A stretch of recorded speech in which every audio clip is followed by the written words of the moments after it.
is an Unspoiled Network podcast. This is Spoil Me, covering Evolve, chapters 19, 20, 21, and 22, also known as the end of the book. In these chapters, our friends decide that some of them are going to split off and create their own separate task force because they don't like the way things are being run.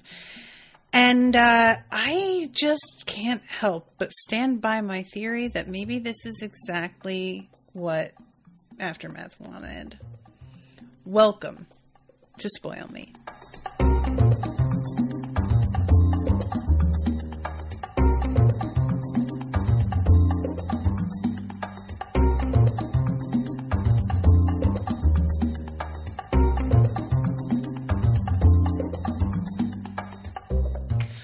Welcome to the show, everyone. I am Natasha. Thank you very much to Heather for commissioning this episode. Heather is in the chat. Says that she likes my hair. Thanks, Heather.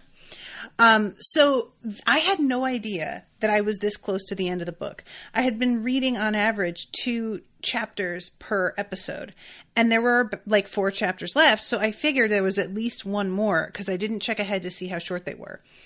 And yeah, it turns out that we are at the end of this one unexpectedly, and nothing feels resolved. And like, that is the trademark of part 2s of trilogies, is that shit isn't resolved. Like, that's how that goes. So I don't know why I'm surprised by that, but I just, the only thing that's really resolved here is that I now know Lilly is actually dead. And I'm super sad. I really did think that she provided a kind of value that Aftermath was going to be able to capitalize on. And it seems like Calamity kind of feels that way. Like, she clearly would not have handled this the same way. And there's a part of me that almost wonders if she just feels threatened by this. Like, I think that Calamity is seeing if he is willing to let someone die who is one of them, as she puts it, because they're all supposed to be in this together, and apparently they're not, as well as let somebody die who is as particularly, like, gifted as Lilly was, that maybe she could be in danger as well, and she thought she was pretty safe. And yeah, there is nothing like realizing that maybe you're not as safe as you thought. And I just wonder if that's part of what's going on with her. Eventually she gets to a point where they're talking about Jordan. I'm jumping ahead here a little bit, and I know that, forgive me. But she says something like, I don't care as long as Jordan doesn't kill me. And Aftermath thinks to himself, then maybe you're not as useful to me as I thought. And yet, he also is aware that Calamity is jealous of Jordan. So I was kind of thinking, like, I think she might just be saying I don't care because she really is threatened. And, like, I don't know. I personally don't want to see anything happen to Calamity purely because I like bratty women sidekicks. And I'm sure that comes as a shock to everybody who knows me. But, like, the fact that she is sort of the Harley Quinn to his Joker, and I hate using that, but, like, you know what I'm saying. You get it. I just don't like it when that sidekick gets subdued in any way.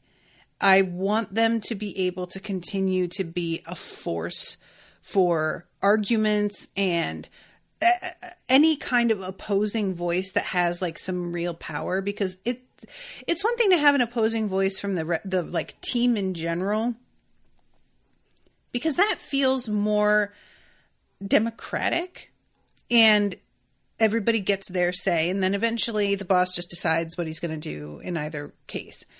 But when it's a close lover like this, I feel like it carries more weight. And if there's anything that dudes like Aftermath need, it's somebody to sort of call them out and be like, are you sure that's really the right call? Because this seems like absolute horseshit to me. And I'm just a little bit worried that he's going to do something to like, the only thing that I wouldn't really be sad about is if he alienates her enough for her to go to the other side. That would be interesting. But I just don't want him to hurt her. You know, I don't want him to like abandon her in a way that feels damaging. So I have my guard up on that a little bit. So I'm going to bounce back here. This chapter 19 starts with the spoiler that I spoiled myself with last week. My bad. The interior of Ryan's house was deathly quiet when Jordan returned. Everyone but Ryan and Jill had relocated to the living room, though they said nothing to one another. Against a wall, Ryan's overly large flat screen sat playing news footage of the devastation Lily's death had caused. And apparently, thousands of people were killed in this explosion. So there goes because like when I was trying to say that maybe Lily was still alive and he had somehow managed to fake this, I was thinking that, you know, he does have a heat control power. So perhaps he could do something to sort of like mimic Lily's ability, you know? No, this was actually Lily. And when we are with Aftermath, the you know, we're in his POV and he's thinking about how the destruction was way worse than they anticipated it was going to be. They knew it would be, you know, damaging, but they were not prepared to like cause the kind of havoc that this has. And he is aware that they are going to have to pull back for a little while now because it's going to cause such panic if they do anything immediately following something of this size that nobody is going to be willing to work with awakened beings at all. And they're just going to become complete targets. So yeah, they're going to have to pull back on this. And I found that really interesting. The fact that he just didn't know exactly how bad it was going to be. It's like, there are two sides to that. One, he just doesn't know as much as I kind of gave him credit for. You know, there's a temptation when you're dealing with villains to sort of assume that the villain knows everything. And that's something that like has been played out in a lot of different medias, is the villain who's like 10 steps ahead of everybody else and knows all the information. So I'm not mad at myself for assuming that, but finding out that he didn't know, and also that like he probably would have handled it the same way in either case, but he's not actually totally sure that he would have done it this way, is interesting to me. And the argument that he is having with Calamity about this too, she is saying, you know, we could have like gotten her on our side somehow. And his argument is, understandably, if you make a threat that you're going to do something, you have to follow through, or you don't have anything to negotiate with the next time that you talk to these people. And that's part of why I thought he had faked it. You would still be able to like capitalize on having that bargaining power. They would think you'd followed through, but you actually have like a weapon in your back pocket. So, okay, back to this. Jordan is so enraged, guys. It is truly like, she even says herself that she has not experienced this kind of like level of anger before in a scenario like this. You know, it's one thing to be like angry on a personal level because of something that's going on with you, but professionally, she has always been able to be dispassionate to a point that some might call ruthless, and always has been aware of like what's at stake, and the fact that she isn't safe either, that there's always the possibility that she or somebody that she cares about is like going to be sacrificed because that's going to be what's expedient at some point. And this feeling of not only like a powerlessness, but I feel like she feels so complicit because she's working with the people who refuse to help. And she is formulating this whole like plan before she knows it even, you know? So she's coming into the room she sees, I really like this. Douglas stands up, but then he doesn't come over because he can like feel the vibe coming off her that she wants to be alone. Listen, guys, can we just like for a second appreciate those friends? Because I am friends with some people whom I love dearly, but whom interpret like wanting to be alone as like a rejection of them. And I cannot emphasize enough how little wanting to be by myself has to do with anybody but me. It is not about you, you know? And then I have friends who not only do they get it, but they also want to be alone. And they appreciate very much when I am like able to understand that about them as well. And there is just so much value to that. Sometimes the best thing that you can do as a friend is be available, but not intrude. And I really just love that her and Douglas have this kind of relationship where they're like bros at this point, and he can see from across the room, don't come over and talk to me right now. Just don't do it. You know, love it. So, then she's also noting that the Americans seem a little agitated as well. This time their leadership had betrayed someone. Though Director Lancaster hadn't given the order himself and had seemed hesitant, he'd still backed Ethan McIntyre's play. His voice may have made McIntyre back down and supply the coordinates that Aftermath had provided. In Jordan's mind, he shared the same level of guilt that she had apportioned to McIntyre. He was no better than his British colleague, and Jordan would be damned if he would be let off the hook for his lack of action. And she asks where her sisters are, and Jill is in the next room with Ryan, and she is just sobbing, crying. And this just really, like, I felt so bad here, you know. She mentions how Jordan has, like, sort of lived a charmed life and just never really experienced a kind of loss that would hit her the way that this does. And I can relate to that, you know. Like, I lost my grandmother when I was a kid, and that was really the only death I experienced up until my father died that was like significant to me personally.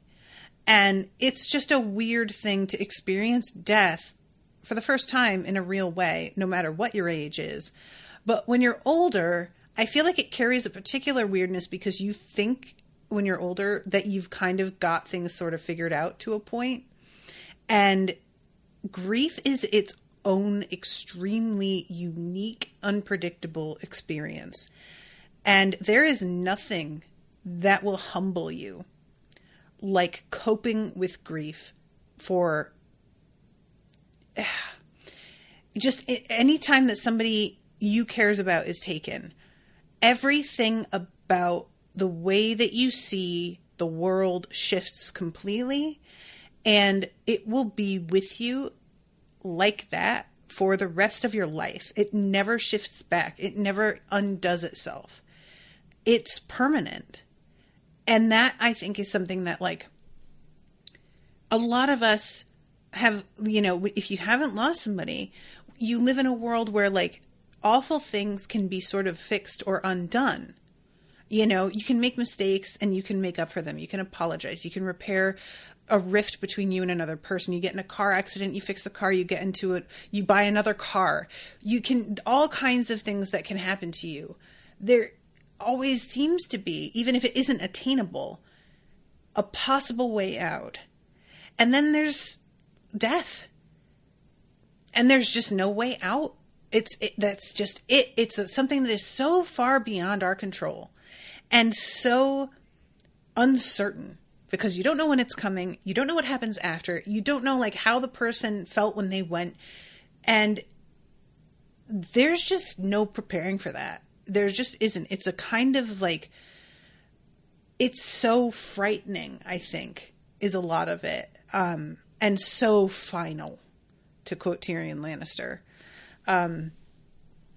So, yeah, her describing this whole situation with Jill, I just really relate to that because my father, like him dying, there's also the layer to it. When you lose somebody who matters to you, but you had like a weird relationship with them. My father and I got along decently by the time he died, but our relationship was really fraught and there was a lot, you know, and so then you have that added aspect of like guilt on top of maybe regret or, you know, and I'm sure with Jill, she feels a lot of guilt and regret, even though there isn't anything she could have done. But she's over here still, like, talking to Jordan in the last chapter about how she shouldn't have helped that lady, and she should have gone ahead and, like, helped Lilly. And how? Like, literally, how? There's nothing you could have done. You would have only gotten in the way. If anything, you might have, like, sped her death up, or everybody else's deaths up. So this is when Ryan asks, what are you going to do now? Usually the question would be easy to answer. Jordan's mind worked at it this time, and for once, she didn't have her actions planned out 6 moves ahead of time.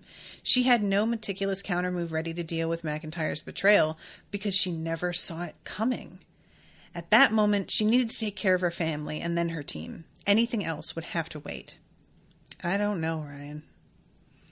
So I really like that moment as well. Jordan just being sort of at the end of, like, her contingency plans, I guess is the best way to say that. And this is something that happens when you really feel like there are forces in place, especially like authority figures that you thought you could count on. Because so much of our contingency plans are based on the safety nets that we think we have. And when it turns out that, like, not only is that safety net not in place like you thought, but also could wind up being a direct threat to you if you decide to take a move, you know, that's really scary. That's not something that any of us want to feel, because when, especially it's like somebody who had been a huge comfort to you, when they turn around and start to be on the opposite side of things, a lot of times you are aware exactly what kind of resources they're working with, and that just makes them seem more intimidating. So let's see. Here it is. The rage finally boiled over, and Jordan lashed out at a rock with her foot. The melon-sized piece of Ryan's landscaping shot across the yard like a cannonball and slammed into the side of a larger boulder. The smaller of the two stones exploded in a cloud of gray dust as it collided with its larger brother. And she, like, wound up breaking her toes, and she has to, like, sit down and reset them, and she feels like kind of an idiot. And here is when Jason walks up. And he says, like, he opens trying to be, like, charming. You know, I'm usually the guy with all the answers. This time, I don't know what to say. And honestly, not now, Jason. Okay? Not now. You know, I admit freely, I am, like, more guilty of this than the average person. I don't deal well with fucking emotions, guys. You know, and it's just, considering, like, how much I talk about them on the show, one would think I would be better at them than I am. But the thing is, when I talk about them, that's me intellectualizing it. That's taking the emotion out of the emotion, you know, which is where I feel safe. So I always fucking come in with some fucking inappropriate comment or a joke or whatever that's, like, you know, sometimes I think it can help. Sometimes a joke is what's needed. In a moment of grief, it can be like something to grasp onto, depending on the way that things have gone down with whomever you lost. But sometimes it's just, you're not doing it for the sake of the other person. You're doing it because you're uncomfortable and you're trying to, like, make yourself feel like less uncomfortable. And that's just a really selfish approach. Don't do it. I don't recommend it. And she is talking to him about the way this goes. And, like, he tries to say, you know, we all know that there are risks. And she's like, yeah, that's different than what happened. Lilly, we weren't allowed to do our jobs to save her. And thousands of people are dead in addition to her because we didn't get to do what we were supposed to do. And she trusted that the people who were in power here would help her, would come out and get her. And they betrayed that trust completely. And he says, if what Aftermath said is true, they definitely betrayed you. And she's like, yeah, and you know he did do that shit, right? And he's like, oh yeah, I saw the way his face looked. Like, you weren't the only one there. He definitely did that shit. So I did appreciate that he immediately has this, like, not like, you know, I'm not going to try and deny it to just make you feel better.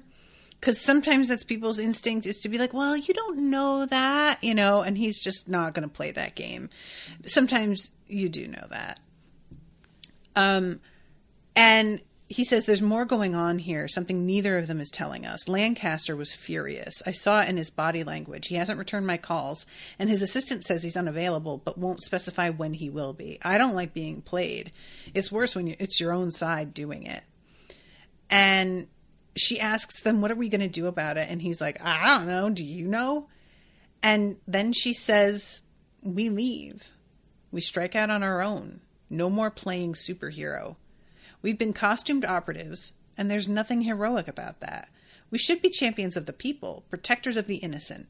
It's time we use our powers for the good of everyone, not to push the agenda of a country or the vengeance of one man. And this is like the kind of thing that sounds really noble in the moment, but I have to side with Reggie here. Later on, Reggie is like one of the people that does not side with them. And it really fucks Chance up quite a lot. It's not that I don't believe that Jordan is capable, or that her rage in response to what happened isn't justified.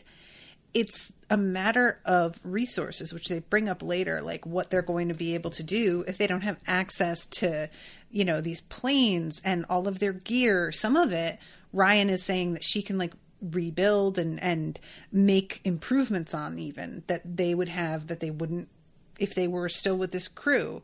But for me, it's more about like the overall support. And I worry what you, like, if you are going AWOL, they would be seen as traitors, right? Like literal traitors to the United States. And thus they would be like somebody that would either be on the list to take out or arrested, like on site probably, right? If you are going to try and help people, how do you do that when you are also trying to defend against a power like one that would come from a government who is attempting to take you out or take you down?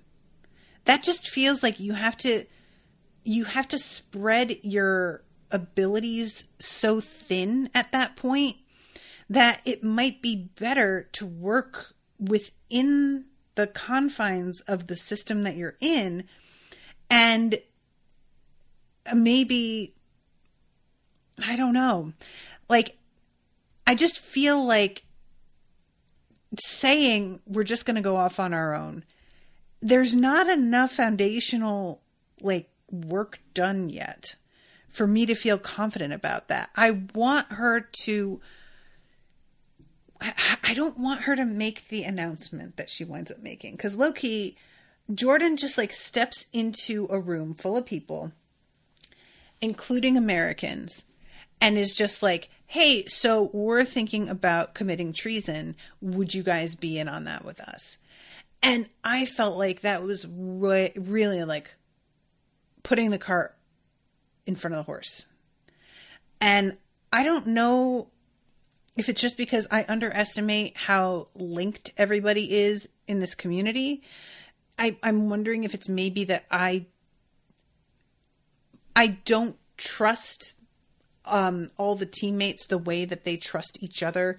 And so I'm not understanding why she would take this sort of risk. But all I can think about is fucking, what was his name? Breyer. And like, he was on her team and he was a monster. And we don't know half of these other people at all. So I just felt like,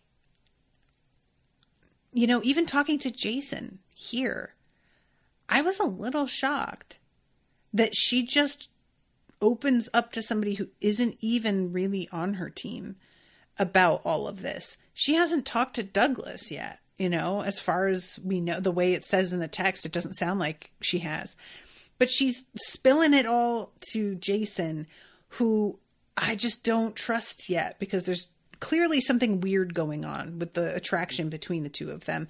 And I don't know if that's like an active thing on his part, or if it's just a circumstance that maybe he's like also one of the incarnate, and I don't know, maybe he doesn't know it, or he does know it, and there's just like a sort of weird hormonal thing between the two of them because they're part of the same species somehow. But I just feel like it was surprising. It was just surprising to me. And he says, how will we even know where to go without a massive intelligence organization to back us up? We can rebuild all those things, Jason. She stood up to pace again. We leave it all behind and set up our own infrastructure. I'm not saying it's going to be simple or easy, but it's better than being used as a chess piece. It's time for us to evolve past being government lackeys. And again, I really understand her feelings on this, but I want more to be completely established before she like kind of goes public, so to speak. She's not going public really at all, but you know what I'm saying. And he says that he knows some senators and people in the UN and stuff that might be able to help him out. But funding and intel and how much of our team are going to go in on this are what is sort of like making me freak out. I'm not certain who's going to jump on board.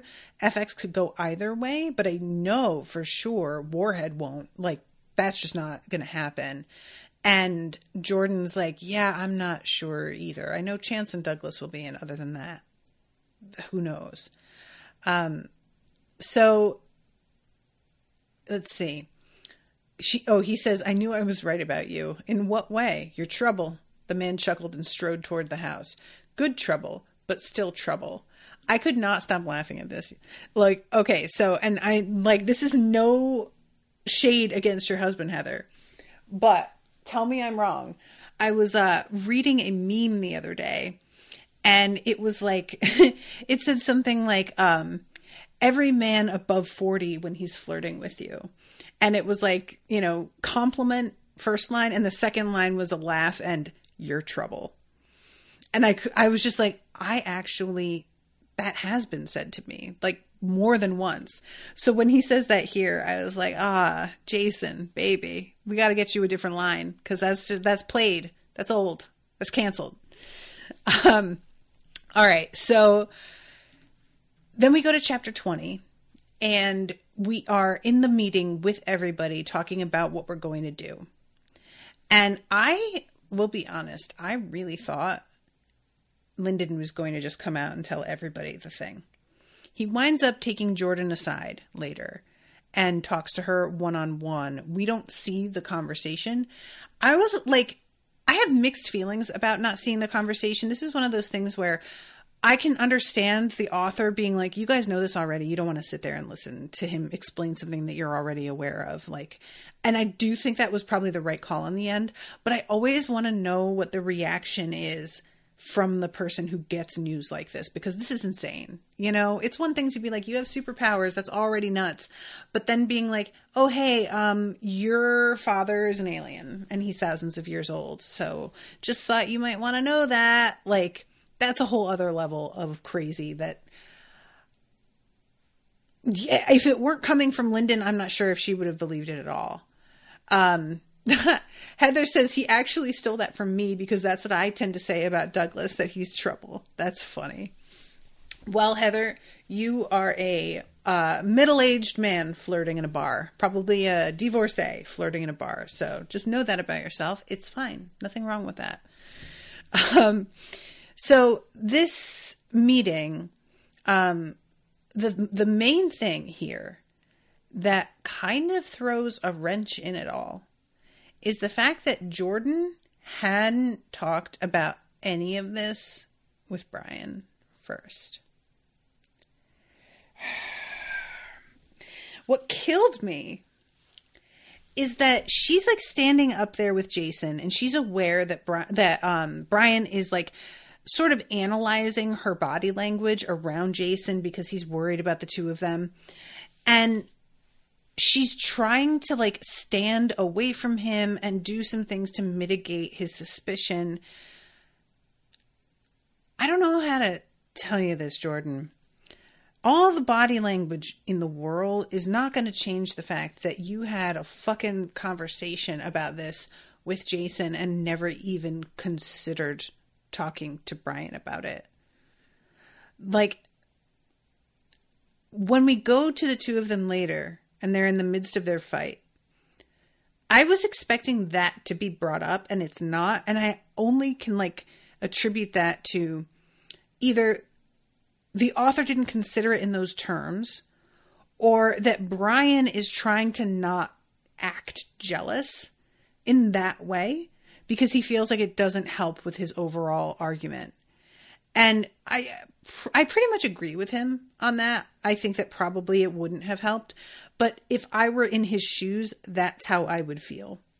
There is no jealousy like the jealousy that you feel when you find out that your partner has been open and honest with somebody about a topic that they have never been willing to talk about with you. It's a particular kind of betrayal that even when you can like intellectually understand why they didn't talk to you, it just feels like they are rejecting you in a way that is just, it feels so much more foundational in some ways than just, I was lusting after somebody else. This is, I don't trust or respect you enough to let you in on this or listen to your advice about it. And that's just a whole other thing. And it's not like it would already be bad enough if she hadn't talked to Brian and had talked to Jason about it and it was something that wouldn't affect Brian. But as he rightfully mentions later, the kind of job that he has, this is absolutely going to affect him. Like, he works in diplomacy. What happens when a diplomat's wife turns traitor and goes off grid? How will that affect Brian's standing in the world and the way that he is able to move in and amongst people? I don't know if it will in a way that you can like itemize on paper, but I have to think that's going to be like make some serious impact on his reputation, you know? And it just never even entered her head. So it was already awful that she didn't stop and consult with him before this meeting. And honestly, it didn't enter my mind that she hadn't talked to him until it's specifically spelled out that she sees the hurt on his face because she hasn't talked with him about this before. Jordan, I can't, you know, like, it's so easy considering too the conversation that they just had about whether or not he needs to be awakened for her to respect him on the same level.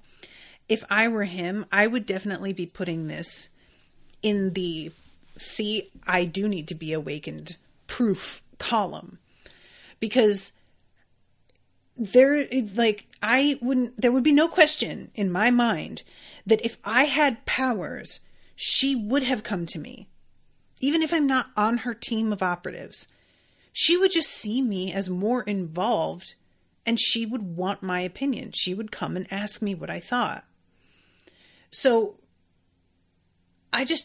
I'm really worried. She's, leaving for a few days and flying to London. And I'm like, if you come back and Brian is not awakened or in some fucking like tube being injected with shit by Elgin Spears, I'm going to be kind of surprised, because this would push me over the edge. I think, it's just such a major thing that she's talking about doing. And it would ensure that she would have to like live off the radar to a degree where they already had trouble with like seeing each other consistently. How would they ever be able to see each other consistently without him like giving her away somehow? She is able to turn invisible, but there are ways around that. And especially when the government that you were working for knows all about the abilities that you have, they have to have like contingencies in place for coping with the type of abilities you have at your disposal in case you were to turn against them somehow, or in case there are people like you in the opposing team, you know? So I don't know. I'm mad at her in this section. I really am. So, okay, jumping ahead a little bit, there's a lot of like kind of ups and downs in this conversation. People who are like saying things that are pretty heavy, followed by somebody who makes a joke and tries to like lighten the mood. And the lightning works a little bit, but it's sort of gone pretty quickly. So there's a couple of moments. She is talking about leaving, striking out on our own. She makes this speech. Warhead says, we can't do that. How do you fix what's going on by running away? Some things can't be fixed, Douglas countered. I think Echo can be. I always thought you Brits were loyal to a fault, but now you're talking about cutting and running. And I was like, that's not what they're talking about at all, Warhead. Like, where are you even getting that? That's not even, I genuinely don't know. Leaving the organization isn't running. And leaving an organization that is violating the principles that they have allegedly been here, like created to uphold. Later on, he says something about how like, I took an oath, and to me that means something. And I'm like, okay, but they were lying to you. Like, clearly. So that oath might mean something to you, but honestly, the very fact that it means something to you is what they're using against you. Like, that's a weakness, in my opinion. I am not somebody who holds promises as sacred. I will just say that right now, because I am way too much of like, I don't ever think that there is a promise that should be kept no matter what in every circumstance. I think if you make a promise, you're already fucking up. So for me, like the oaths that you have to swear to things, when I take an oath about something, there's always an asterisk, and underneath there's like, unless. And I'm not trying to say like, it's just that I don't believe in whatever I'm saying. I'm saying that there are circumstances that can arise in any situation that you won't be able to foresee that will make it the smarter thing and the more honorable thing and the more compassionate thing to break your vow than to uphold it in light of whatever new circumstance has arisen. I just truly think that making promises most often, if you're trying to like say that you're going to behave in a certain way, no matter what, is a kind of arrogance where you think that you can like predict how things are going to shake out for the rest of forever. And that you know everything about what's going on when you make the oath to begin with, or completely trust whomever you're making it with.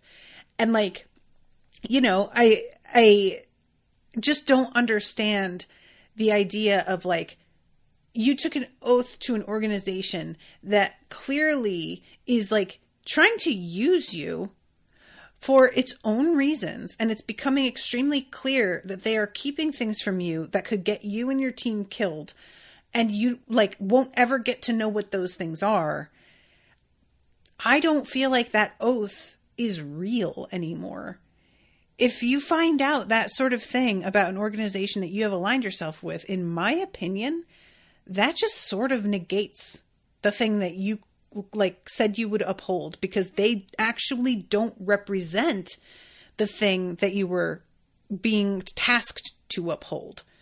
So if you continue to uphold something that that organization no longer truly cares about, you're just doing something for your own reasons. And it actually doesn't have anything to do with loyalty. It has to do with your like pigheadedness. And that's that's just my opinion. But this is part of why, like, in a lot of fiction, there'll be, you know, somebody who does wild shit because they made a promise and they don't want to break their promise. And that kind of story has never worked for me, because I always feel like whoever asked you to make a promise often didn't think about this situation coming up. And if they were here standing next to you, they would tell you, oh, no, I mean, that doesn't apply here. You know, that's how I feel about it so much of the time. So that's not to say I feel about it here, because Warhead isn't a major character. This is clearly like what his personality is, and I can respect that as a character thing. It's just like often used as a storytelling device that is like the equivalent of doing something because people passed each other in a hall and misunderstood one another, or they like stood outside a door and they only heard one half of the conversation, so they jumped to the wrong conclusions. It's lazy. And I've never understood the kind of inflexibility that comes with a promise and how it's revered by people. I don't get it. You know, for me, it feels like a really foolish thing to demand of people or expect from yourself. You just never know what's coming. I just don't understand it. I feel like you're boxing yourself in, and you're going to make yourself feel like shit later for something that you weren't in control of to begin with.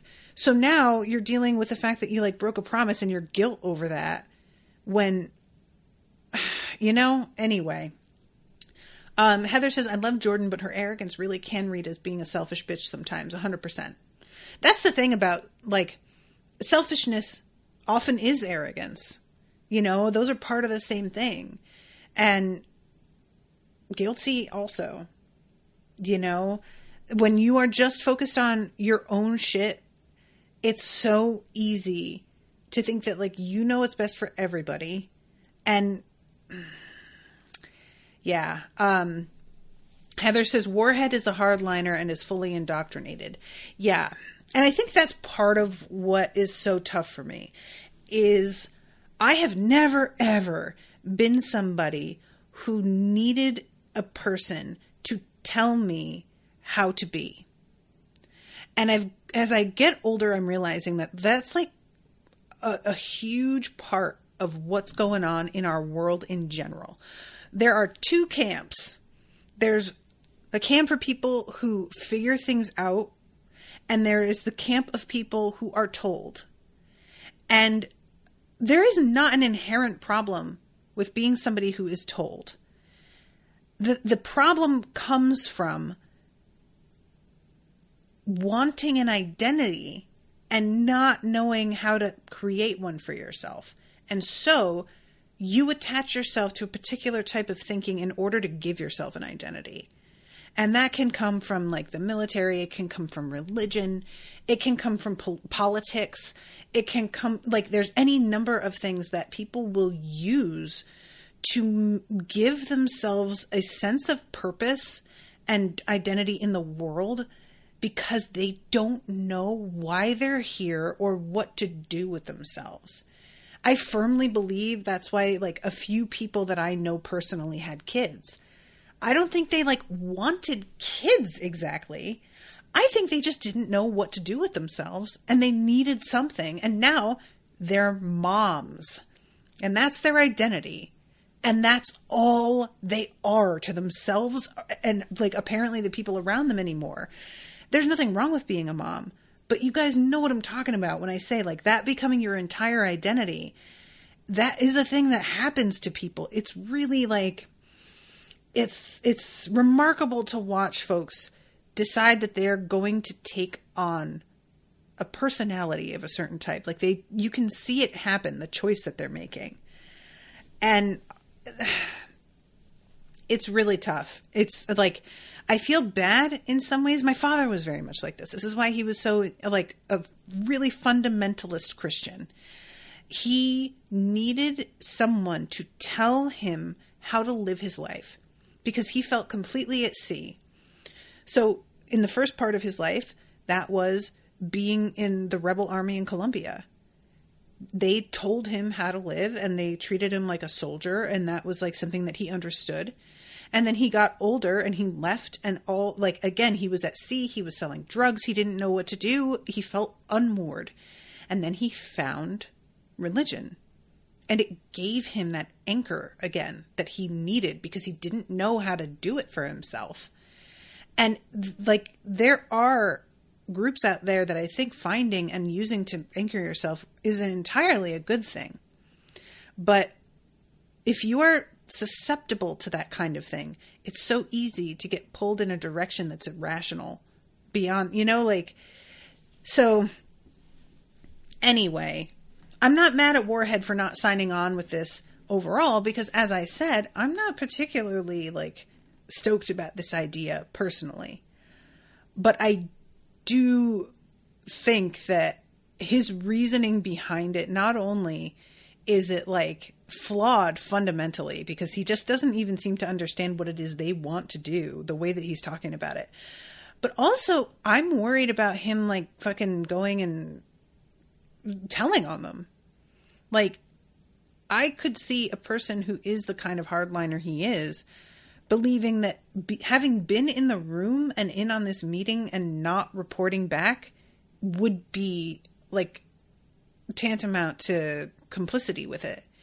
So I just think, if you know for a fact, because Jason did know Warhammer's absolutely not going to be on board, don't bring him into the fucking meeting then. This is why I don't think we should have had a meeting like this. I don't really know a better way to sort of cope with it other than to slowly form like a splinter group over time by feeling people out. And I understand why Jordan is so direct. I don't think that would appeal to her.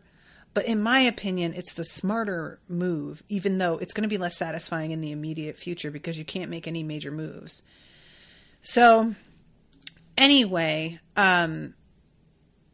there's this moment too where Jason makes a pretty good speech, and I like the way that it's described. It was very American military and very poetic, but also very effective. He says, we're talking about moral accountability. I don't know about the rest of you, but I have to look at myself in the mirror when I get up in the morning. Tomorrow, that's going to be hard for me because I watched a city full of people get reduced to glass. We could have stopped it if just one of us had gone to meet Aftermath. One for thousands? That's our job. We bleed so they don't have to. We grieve so that they never shed a tear. And this moment where he says, we're talking about moral accountability, I guess is really like the summary of what I was trying to say earlier about promises and rules. Like, there is a difference between morality and law. And promises are a law that I don't feel works in tandem with morality all the time. That for me doesn't work. So, yeah. Anyway, this is when Lyndon steps up. They should be scared. Terrified, in fact. There are forces that have been slinking in the shadows for generations that could have destroyed the world dozens of times by now. They rely on not being observed by people who can stop them. They have no oversight, no moral imperative to the people of this world. The world needs a force that will stand for everyone without putting petty political allegiances before the greater good. The forces arrayed against you are tireless, ageless. What we are witnessing now is only the beginning. Please take this to heart. Are you talking about evil? Like the devil? Evil, yes. Though you will find there are more than enough mortal vessels to perpetuate its cause without injecting the immaterial. And yeah, this like moment for me, I just really thought, oh, is he going to tell them? I feel like he should have. I don't really have anything to support that exactly. It's more like I want everybody to be functioning with the same information. And honestly, taking my own advice, he shouldn't tell everybody here, because I don't think this meeting should have taken place at all, because I don't think everybody needs to be brought in on this because some people might not be trustworthy. But if we're going to function according to what apparently Jordan and Jason both believe, which is that these folks aren't going to run and tattle, I guess I would say that Lyndon should tell everybody exactly what they might be up against, because that's going to really change the way that they decide to approach this problem.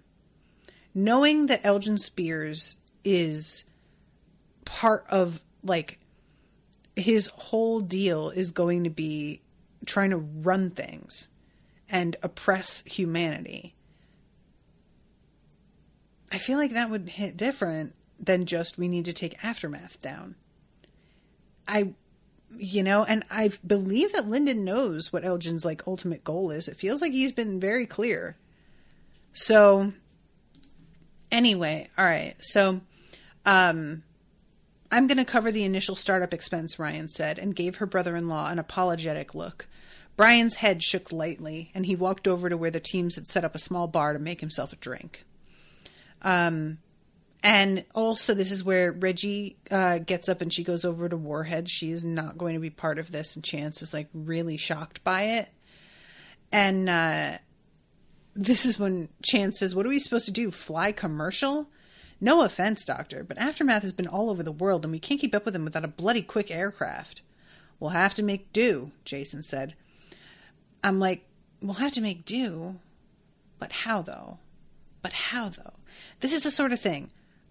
Maybe this is my, a fault of mine. Just saying, I guess we're going to have to figure it out. And then going ahead with something when somebody's brought up a really, logical question. That's not an answer. That's just you being like, yeah, that's certainly going to be difficult and a problem. I guess we're just going to have to, agree to embark on this thing that's going to be a difficult problem without, couldn't be me.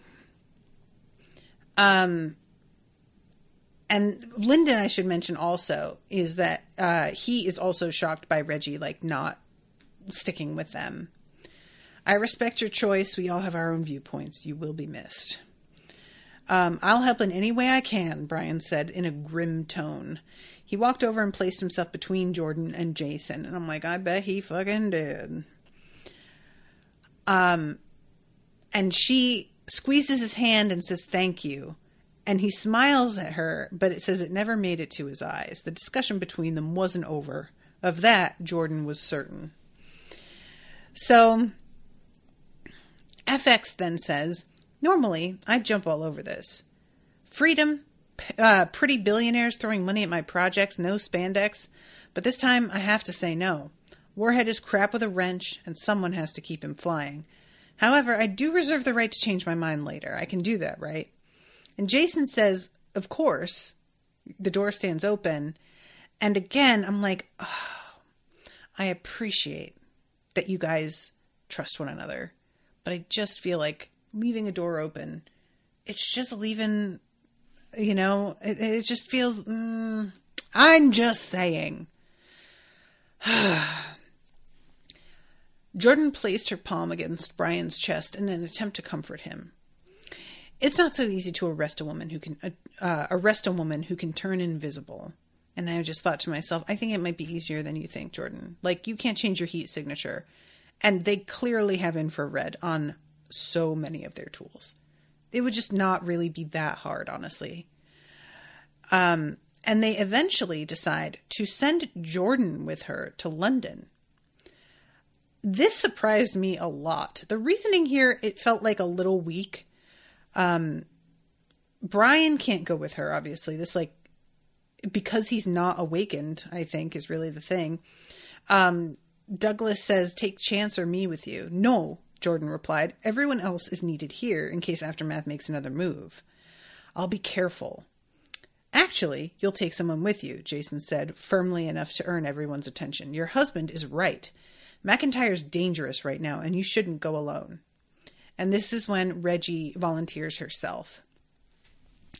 And is like, I'm not on your side, but I'm your friend, and I won't let anything happen to you.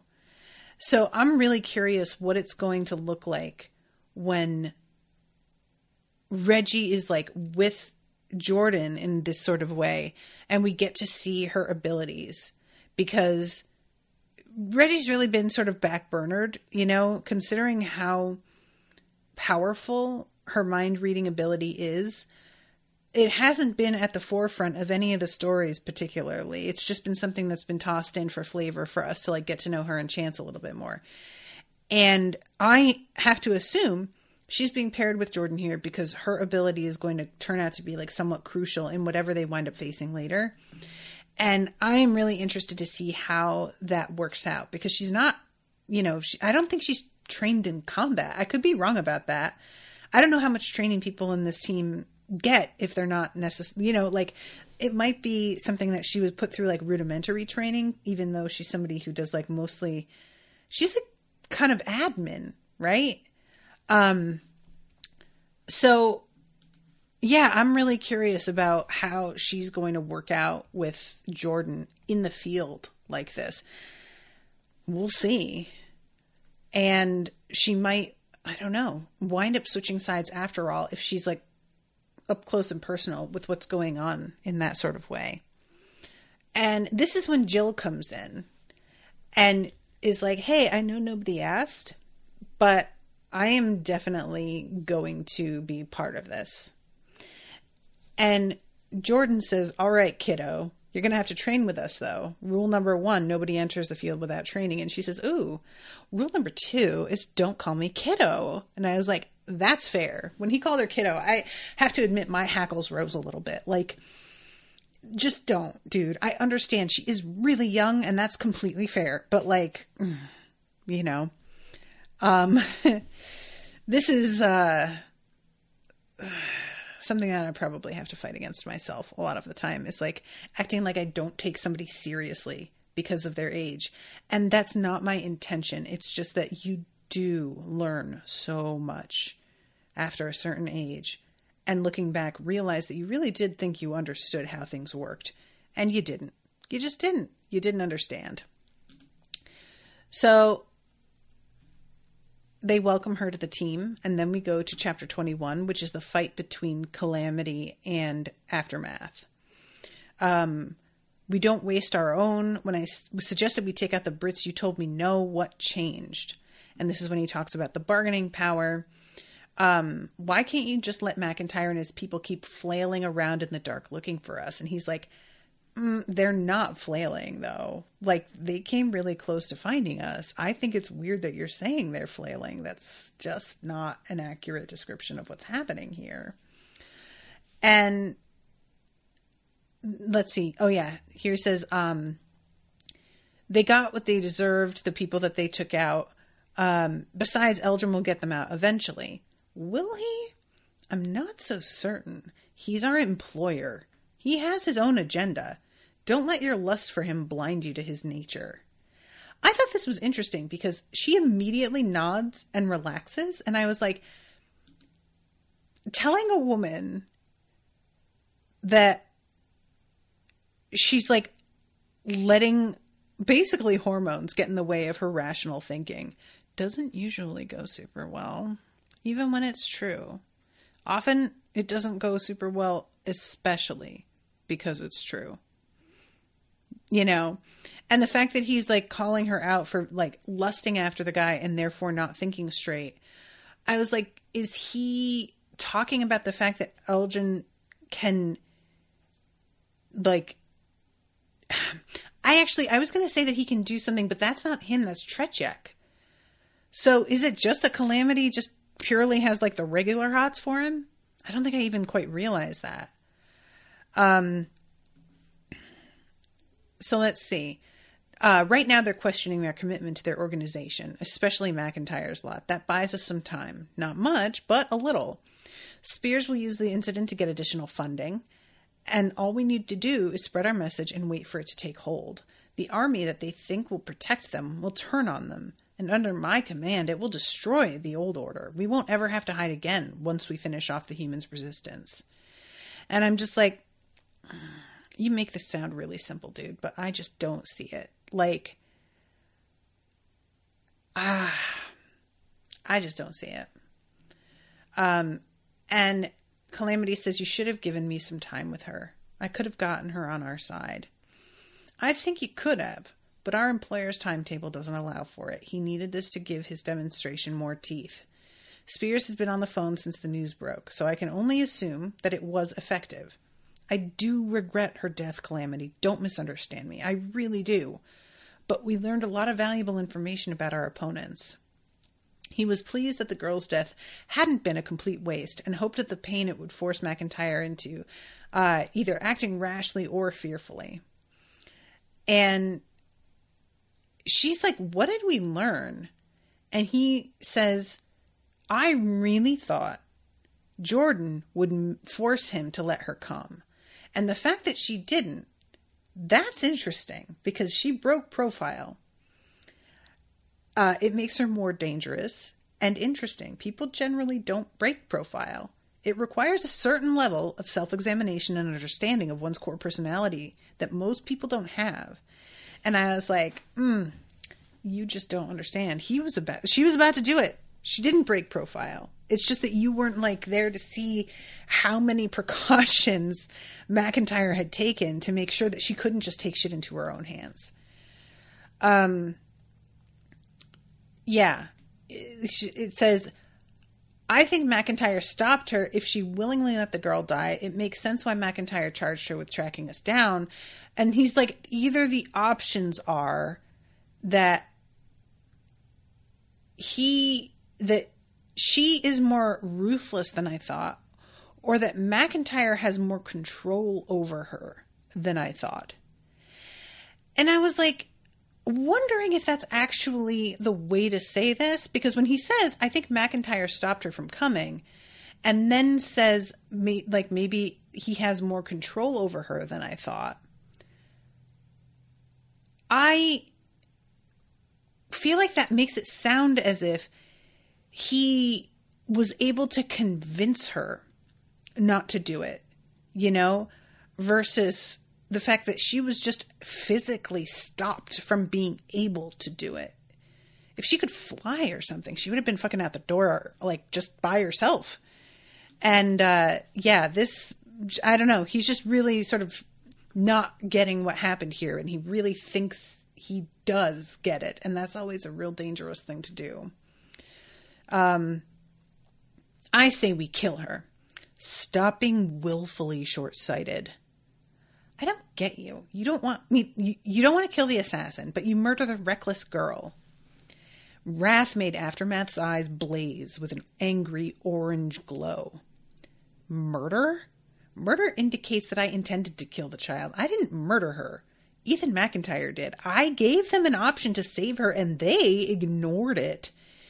In the end, she was a casualty of war, an unfortunate one, but a necessary one.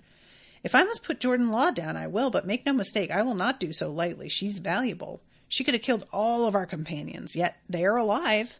In prison, to be certain, but alive, nevertheless. You've seen her file, but have you asked yourself why? Why is this woman who is killed without hesitation all of her life changed? I don't care, as long as she doesn't kill me. And this is when he's like, I'm going to have to remember that. And then we go to the conversation between Jordan and Brian. What's made you so bloody selfish lately? You never used to be like this. You were always very guarded about your work, but never selfish. I thought we were married. Marriages are supposed to be a partnership, not one union under Jordan. Brian, I don't know how many times I can say I'm sorry. I am sorry. I should have talked to you before I put all this in motion. And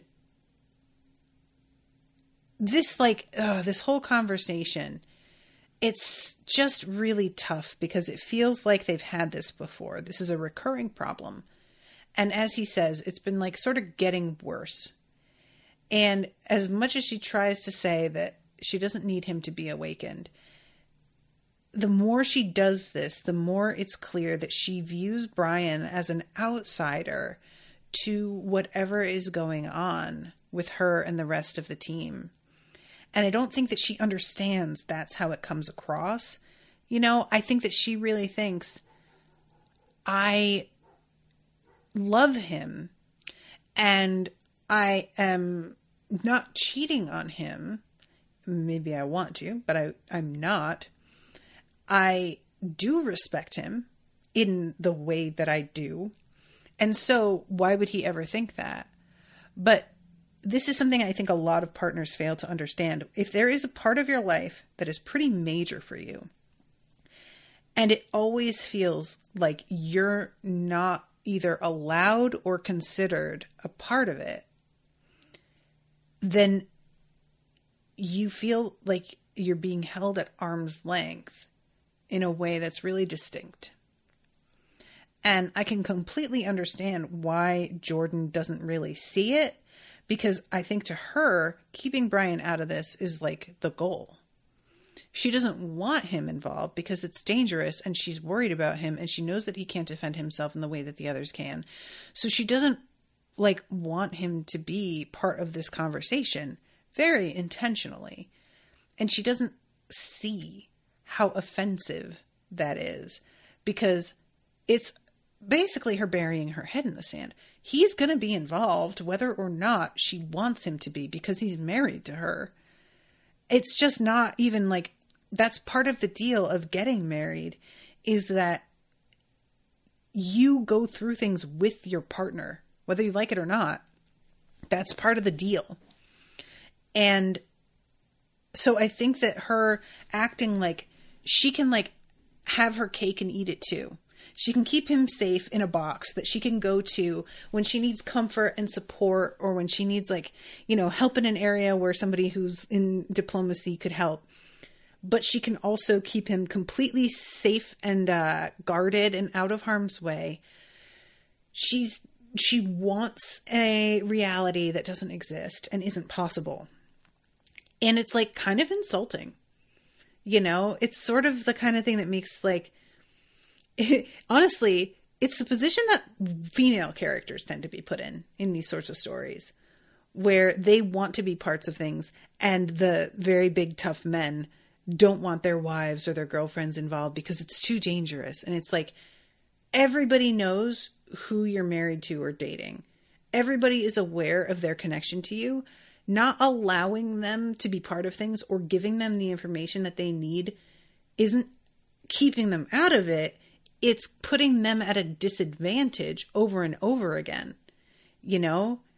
So it's just, I felt for him in this. I really did. So Ryan comes to pick her up and tell her, like, you really need to get ready for the plane. And as she's leaving, Lyndon pops up also and is like, I need to talk to you. And she's like, oh my God, now I have really important shit happening. He's like, literally more important than any of this. Yeah, I do need to talk to you now. And then we have a brief scene with Spears, and he is getting all of the funding that he wants, actually more.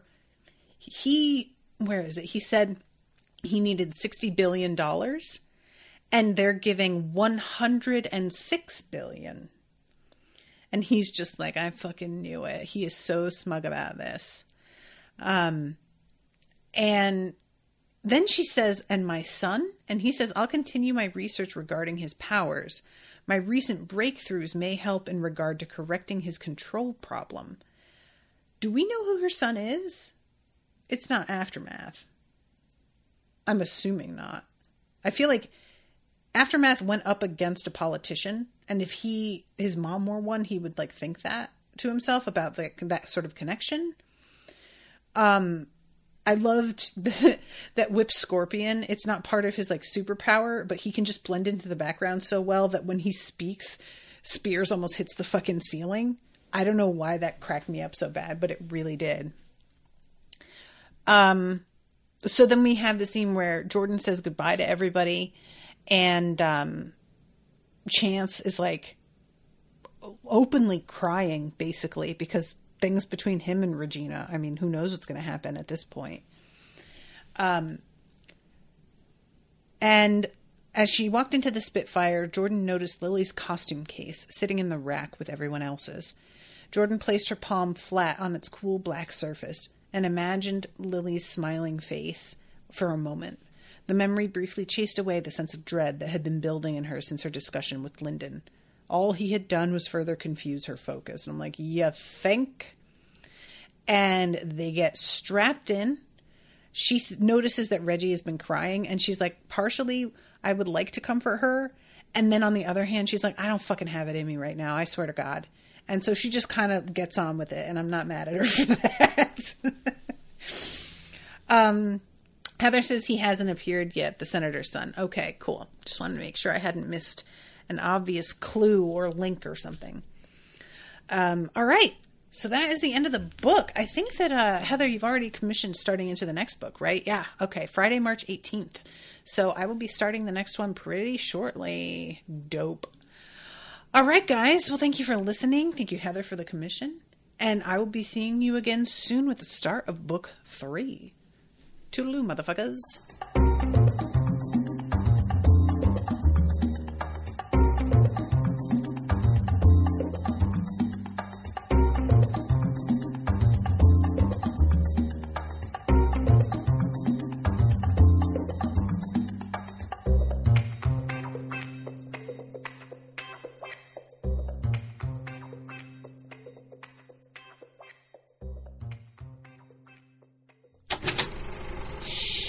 That was an Unspoiled Network podcast.